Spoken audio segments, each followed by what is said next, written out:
买了三星声霸，声音却普普通通。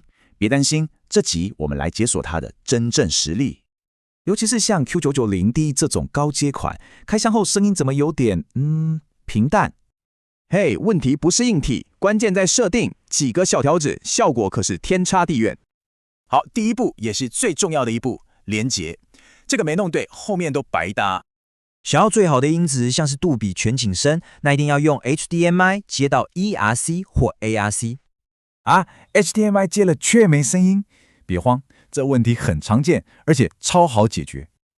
OK， 照着这4步检查一下，通常问题就解决了。那如果想用无线的呢 ？WiFi 音质也很棒，但得先让它连上你家网络。打开 SmartThings App， 它应该会自己跳出来，点一下立即新增就好。如果没跳出来，没关系，按一下加号，手动扫描一下就找到了。这时候手机靠近声霸一点，连线会比较快哦。你看，连上之后 ，App 里面就是你的声音控制中心啦。好了，连线搞定，接下来要让声霸认识你的房间。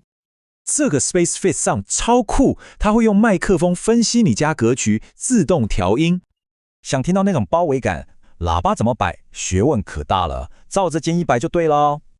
再来玩玩音效模式，看电影、打电动都有专属模式可以切换。拿起遥控器按几下，就能找到最适合当下情境的声音。像这个 AVA， 环境一吵，它就自动帮你把人声拉大，超实用。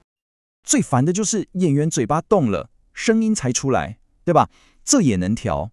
到电视的声音设定，找一下音讯延迟，拉动滑杆，调到对上为止。你看，连接、校准、自定都搞定了，这才叫家庭剧院嘛！现在准备好享受它真正的实力，听见你一直错过的声音了吗？